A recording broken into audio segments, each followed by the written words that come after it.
Le président du Faso et les forces armées nationales autour d'une même table de discussion pour le renforcement de la cohésion et de la discipline au sein de l'armée. La rencontre, c'était ce matin. Le gouvernement burkinabé veut rationaliser les dépenses publiques. Quelles sont les mesures prises pour réduire le train de vie de l'État? Le ministre de la Communication donne la réponse à la presse. Et puis la coopération sud-sud comme solution pour le développement de l'Afrique. Le troisième forum de coopération interafricaine réitère l'appel au panafricanisme pour la croissance sur le continent. Ce sont les titres qui se sont développés pour vous dans cette édition de l'actualité. Bienvenue à tous et merci à vous de suivre le 20h de la télévision du Burkina. Le président du Faso et les forces armées nationales font le bilan des concertations menées pour trouver des solutions aux préoccupations au sein de l'armée nationale. Une démarche qui a pour but de renforcer la discipline et la cohésion au sein de la Grande Muette. La rencontre a eu lieu ce matin. Des précisions avec Drissa Séré. La rencontre entre le président du Faso et les forces armées nationales se tient à la satisfaction de toutes les parties. Officiers, sous-officiers, soldats du rang, haute hiérarchie militaire, les personnels de la défense et des anciens combattants, l'état-major général des armées, toutes les composantes de l'armée sont représentées. Tout en se félicitant des acquis réalisés en matière d'amélioration des conditions de vie et de travail des militaires, le secrétariat permanent du cadre de concertation soumet quelques doléances à l'attention du président Michel Kafando. La majoration des crédits pour l'entretien des infrastructures, l'augmentation de la limite d'âge pour les départs à la retraite, la hausse de certaines indemnités, l'incitation au départ anticipé à la retraite. L'institutionnalisation d'une telle rencontre bâtie autour de la problématique de la place et du rôle de l'armée dans la construction nationale est d'une importance capitale pour le président de la transition, chef suprême des armées, qui d'ailleurs appelle de tous ses voeux une armée unie et solidaire, mobilisée dans l'œuvre de construction de la nation. J'insiste beaucoup sur cette nécessité pour notre armée de demeurer unie et solidaire, sans esprit partisan, sans clanisme ou d'esprit d'élitisme, et surtout loin des chapelles politiques. De ce point de vue, les discordes qui sont apparus tout dernièrement peuvent, grâce à l'esprit de cohésion que je prêche ardemment devant vous, trouver des points de convergence. Je le souhaite en tout cas. Je le souhaite de tout cœur pour la paix et la stabilité de notre cher pays. Avec le cadre de concertation, le président du Faso va travailler à renforcer le dialogue avec les forces armées nationales, toujours dans un esprit de paix et de cohésion sociale. Discipline et cohésion au sein des forces armées nationales se sont exprimées très tôt ce matin. Le cross du chef d'état-major général des armées a rassemblé cette année encore toutes les forces de défense et de sécurité. C'est surtout le tout premier regroupement de toute la Grande Muette après l'insurrection populaire. Yacouba Ouedraogo était au départ de la course. Ce matin, c'est à la place de la Nation que les forces de défense et de sécurité ont pris le café à la faveur du cross du chef d'état-major général des armées. Un café bien mérité après 3 km 500 de course à trot dans quelques artères de la ville de Ouagadougou. Militaires, gendarmes, agents des eaux et forêts, policiers, douaniers, sapeurs-pompiers et agents de la garde de sécurité pénitentiaire se sont fondus pour donner un seul homme, celui de la tenue pour honorer ce rendez-vous habituel du chef d'état-major général des armées. Mais par-dessus tout, l'activité physique relève du quotidien pour l'homme de tenue. L'activité sportive est une activité très importante pour les forces armées nationales parce que la vie militaire est fondée d'abord sur l'aptitude physique et sportive. Donc ce premier cross de cohésion a pour but de raffermir les liens entre les personnels des forces armées nationales et ceux des corps paramilitaires. Vous avez vu la participation massive ce matin, en tout cas des uns et des autres, et notamment une présence massive du genre féminin. Cette année, c'est dans un contexte post-insurrectionnel que cette activité se tient et le chef d'état-major général des armées appelle à la cohésion entre toutes les forces de défense et de sécurité. Je tiens à inviter chacun à affermir sa vocation est pour servir la nation, Donc nous avons de grands enjeux en cette année 2015 et nous voulons aussi rassurer l'opinion nationale que les forces armées nationales sont cohérentes et qu'elles sont conscientes de leur mission, de leur rôle, et nous allons nous y investir pour atteindre les objectifs qui leur ont été assignés. Une cohésion donc entre forces de défense et de sécurité, mais aussi avec la population, et certains n'ont pas hésité à esquisser quelque part de danse au passage, comme pour dire oui à une entente entre les gardiens de la patrie. Et la crise sociopolitique qu'a connue le Burkina Faso inspire les spécialistes du droit politique.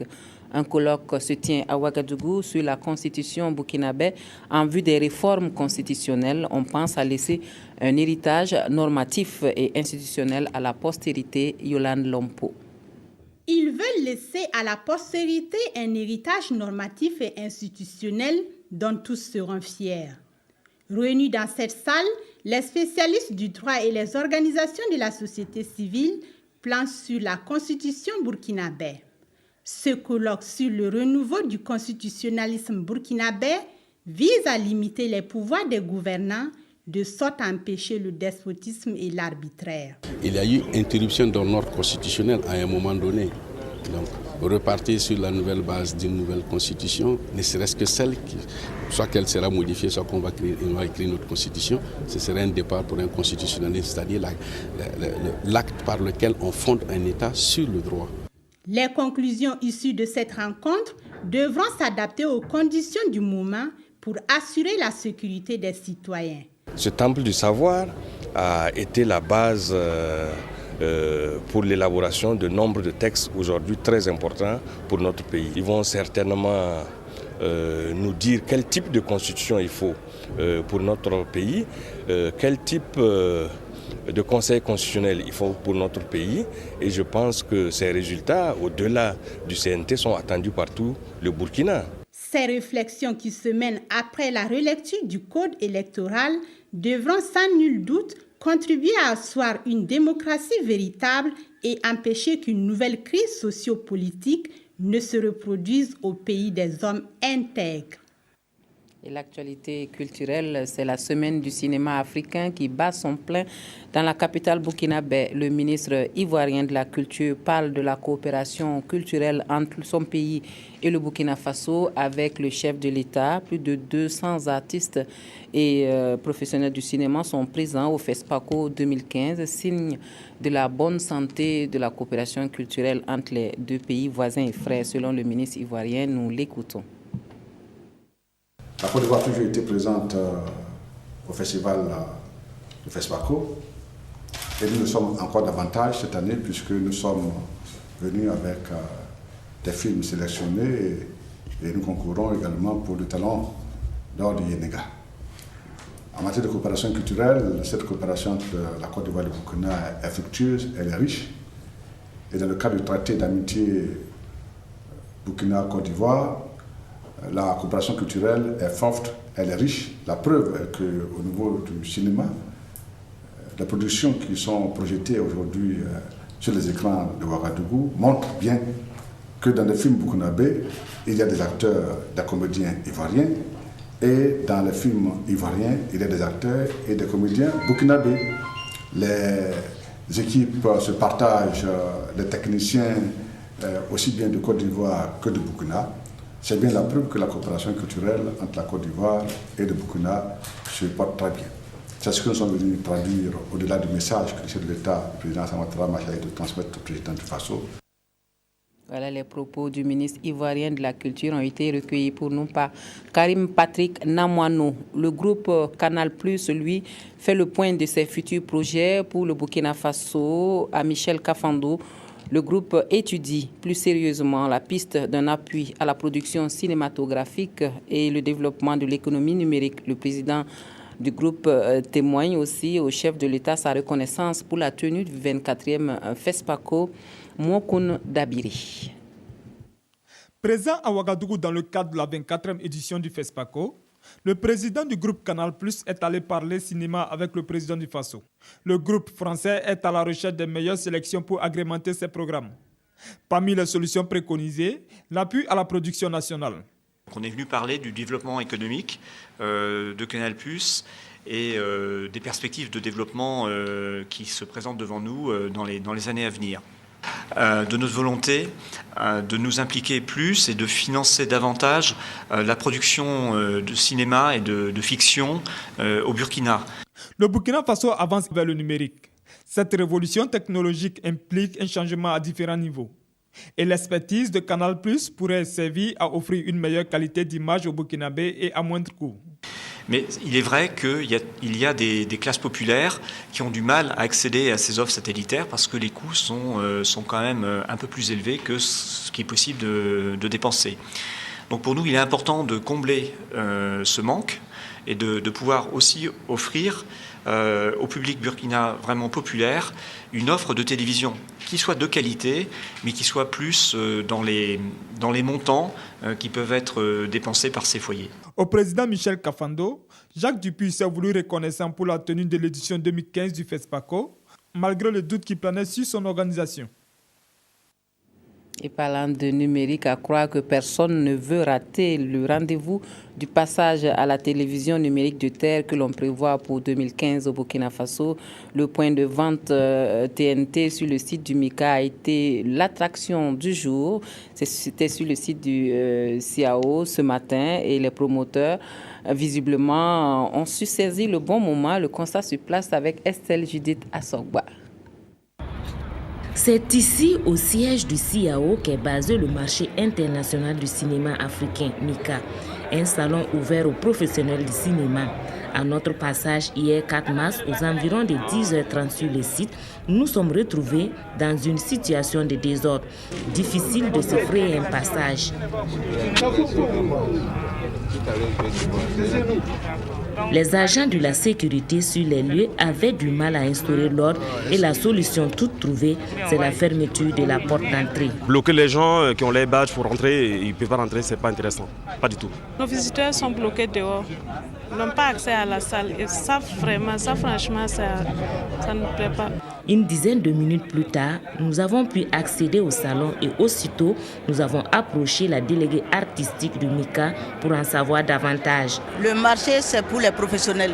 C'est pour ça d'ailleurs on a fait un badge pour le salon. C'est-à-dire tous ceux qui ont pris des stands au MICA, ils ont droit à un badge MICA. Donc quand ils arrivent, on leur donne des badges, eux et ceux qui doivent gérer le stand.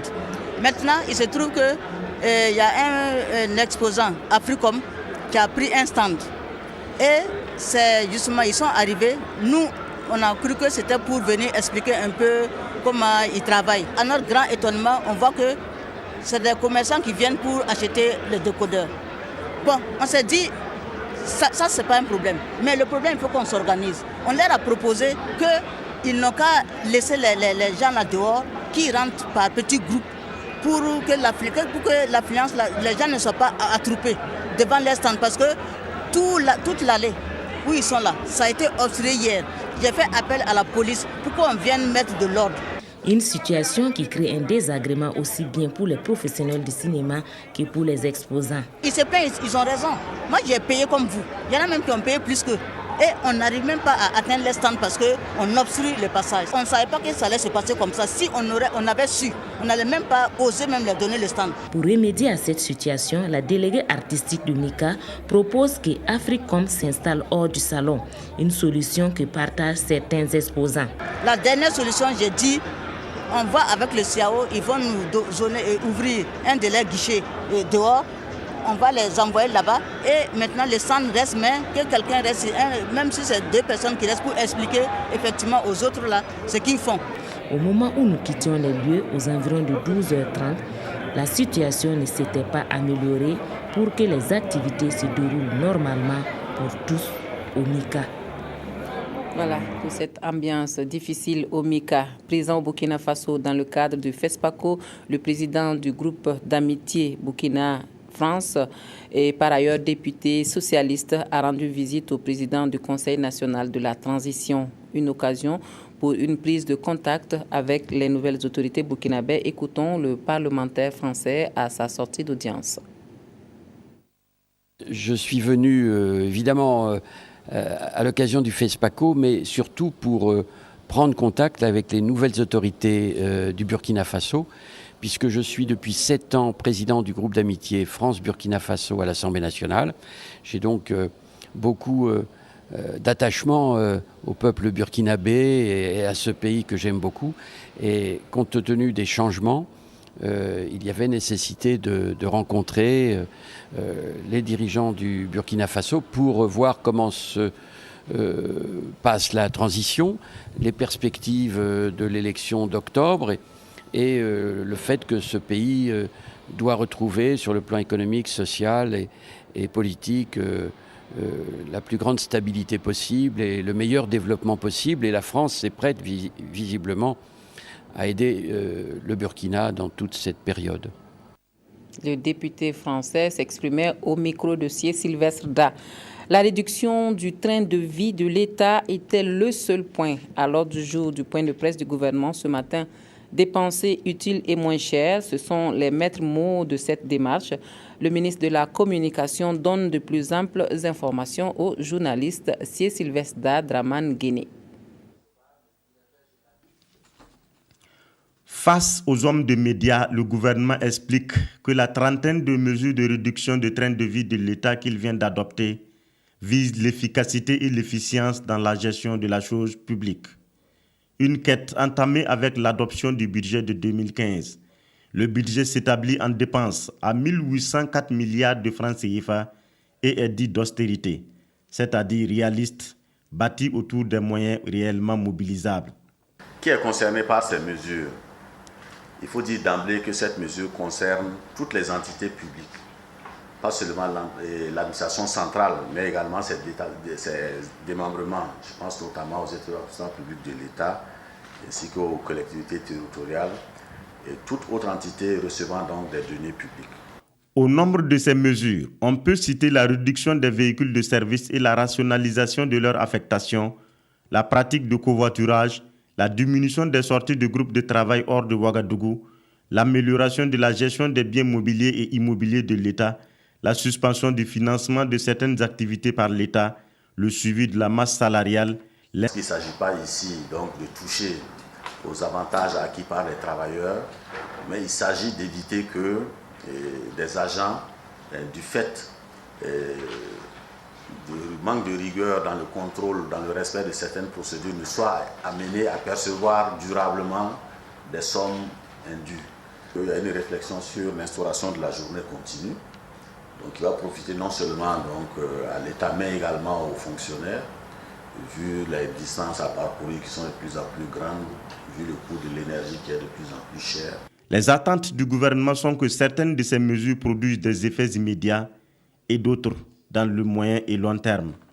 Au nom des impacts attendus des mesures, il convient de souligner qu'elles auront une incidence sur la prise de conscience des agents publics et des usagers de l'administration, sur la nécessité d'un ajustement de nos besoins par rapport à nos ressources, en particulier internes. Les mesures auront également un but pédagogique pour les générations présentes et futures en termes de gestion du bien public. Mais dans l'immédiat, ce sont des économies budgétaires qui seront réalisées. Ces mesures, in fine, constituent aussi un instrument de veille pour la population à travers la société civile ainsi que de la représentation nationale sur la mise en œuvre des politiques par l'exécutif en 2015. L'application de toutes ces mesures, au dit du grand argentier de l'État, devrait permettre d'économiser en moyenne 24 milliards de francs CFA par an sur le budget de l'État. Voilà, le ministre de l'Économie et des Finances donnait des précisions aux journalistes sur la réduction du train de vie de l'État. Le mouvement M21 étend sa toile à travers le pays. Le bureau régional de la boucle du Moun a été installé à Dédougou avec pour mission de maintenir le cap de la lutte après l'insurrection populaire au Burkina Faso. Des précisions dans ce commentaire de Peggy Ouedraogo. Le M21 dans la région de la boucle du Mouhoun, c'est à Dédougou que le mouvement sonne la mobilisation pour faire passer un message. La lutte continue. Une lutte engagée depuis le 21 avril 2013 contre l'injustice sous toutes ses formes qui se poursuit encore aujourd'hui avec cette étape de la tournée engagée dans toutes les régions du Burkina. Nous sommes venus à Dédougou pour dire merci à la population de Dédougou qui a cru en nous, qui nous a accompagnés dans cette insurrection populaire qu'il y a eu les 30 et 31 octobre 2014. Nous sommes venus également à Dirgou pour dire que nous comprenons les problèmes de Dirgou.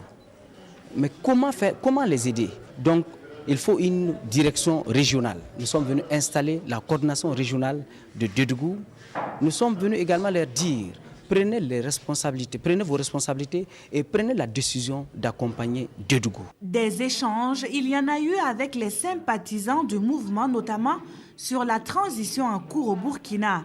Il en ressort que la vigilance reste de mise afin que la lutte menée en octobre dernier ne soit pas vaine. Toujours avec le peuple et selon son slogan, le M21 a une fois de plus demandé que, pour mémoire, il soit institué une journée fériée le 31 octobre de chaque année.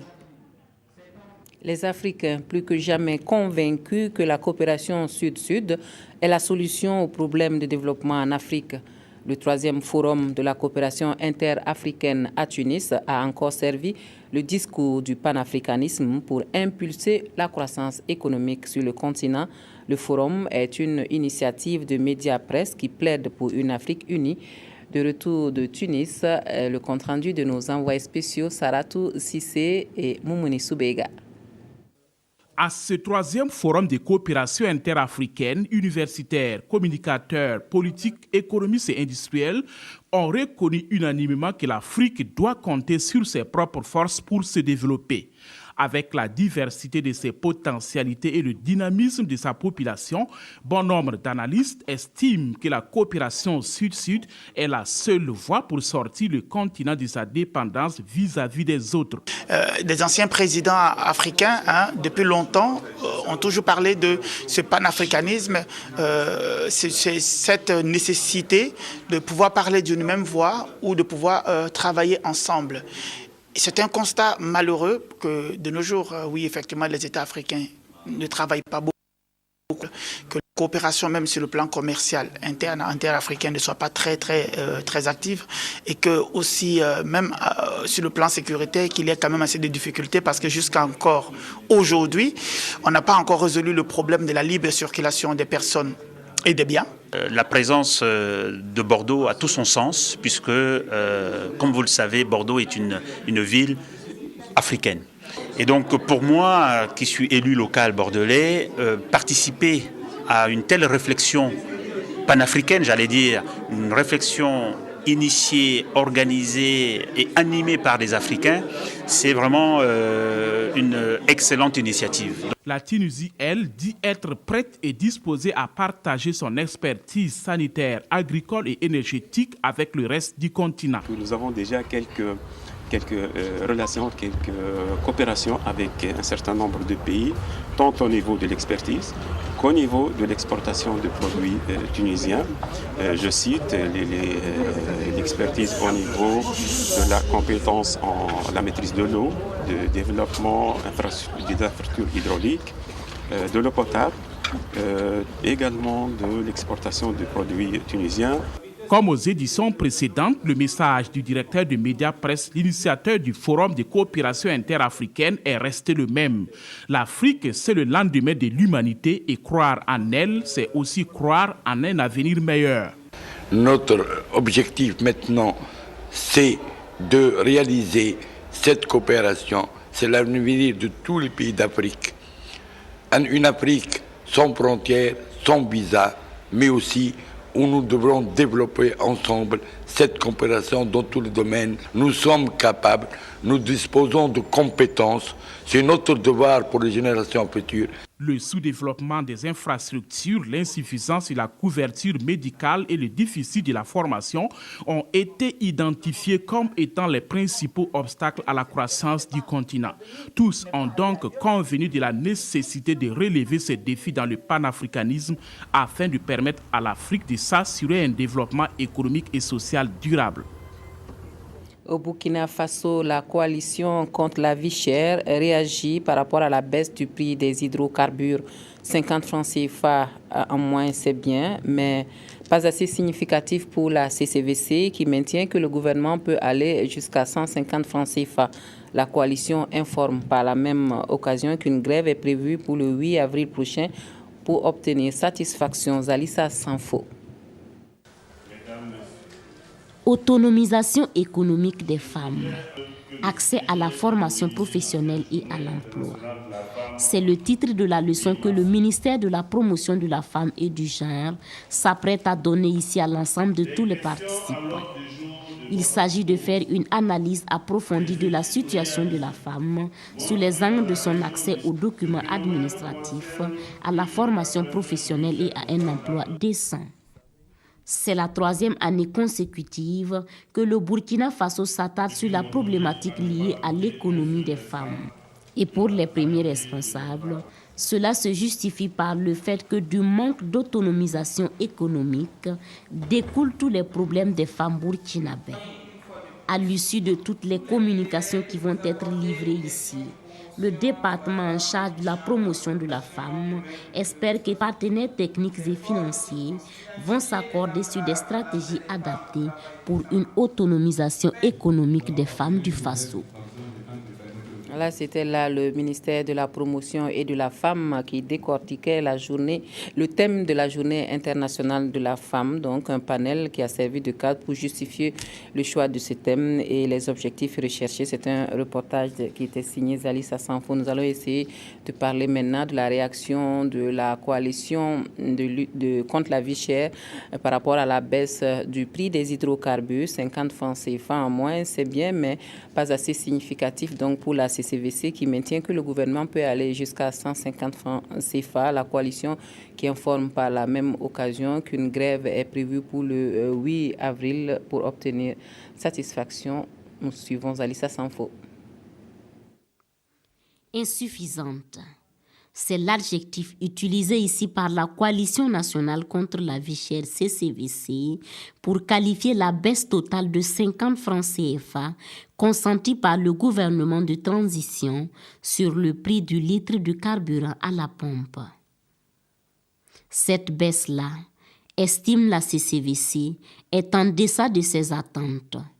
Aussi, elle est assez minime pour avoir un impact sur les prix des produits et services de grande consommation. Alors, elle maintient son vœu de voir le prix du carburant chuter de 150 francs CFA. L'exigence d'une baisse sensible du prix de l'essence. Nous répétons, l'exigence d'une baisse sensible du prix de l'essence. La prise de mesures pour réaliser un audit sérieux sur la gestion de la Sonabi. Enfin, l'exigence que tous les auteurs de pillage, de fraude, de surfacturation, de détournement soient identifiés et traduits en justice. Et pour obtenir la satisfaction totale de sa plateforme revendicative, la CCVC prévoit une marche meeting accompagnée d'une grève le mercredi 8 avril prochain sur toute l'étendue du territoire national. Toute autre chose à présent, la compétition pour le meilleur plan d'affaires est ouverte. Peuvent prendre part au concours tous les Burkinabés porteurs de projets. Les résultats seront connus à la prochaine édition des Journées de l'entrepreneuriat. C'est la maison de l'entreprise qui organise. C'est Sylvestre Da Adama Koulibaly.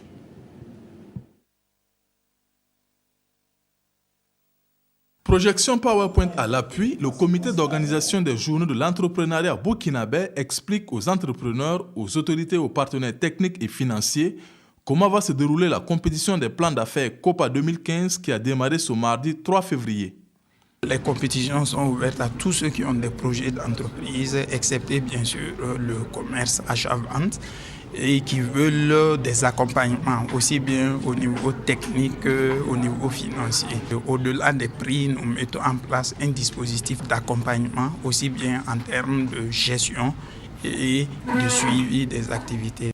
Les innovations majeures pour cette 9e édition sont l'ouverture du concours à la diaspora et la place de choix accordée aux jeunes en fin de formation ou diplômés. Et cette année encore, les partenaires traditionnels que sont TechnoServe et la fondation Arjudus ont encore renouvelé leur confiance à la maison de l'entreprise en s'associant à elle pour l'organisation de la COPA. La compétition note l'arrivée d'un autre partenaire de taille, la fondation Coris. Elle met 500 millions de francs CFA sur la table. Ce que nous souhaitons, c'est que les meilleurs projets, les meilleures initiatives puissent être primés. Nous avons un budget de 500 millions qui va être utilisé à concurrence de 100 millions par année pour l'organisation de ce concours. En 8 éditions, la COPA a reçu plus de 3500 plans d'affaires et permis de primer 200 lauréats avec un volume financier total de 858 millions de francs CFA environ.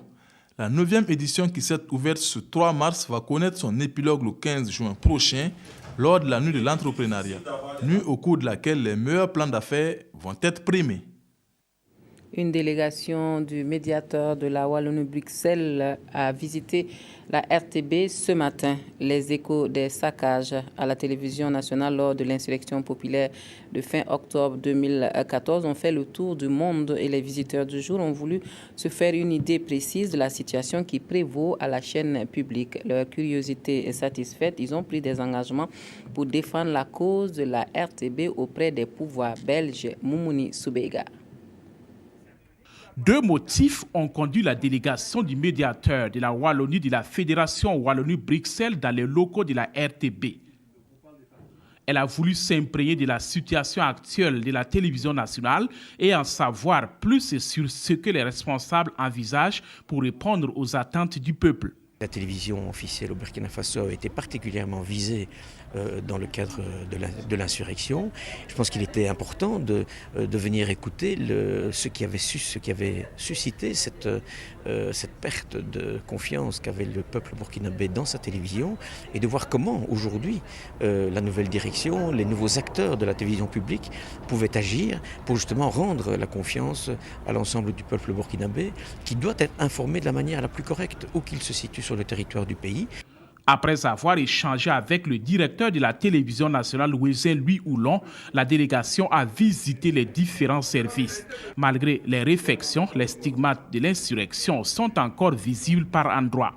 Les visiteurs qui ont pu mesurer l'ampleur des dégâts comptent plaider pour la cause de la chaîne au cœur des grands événements auprès des autorités belges. La TMB a beaucoup de besoins en matériel et des besoins en formation et je pense que nous essayerons.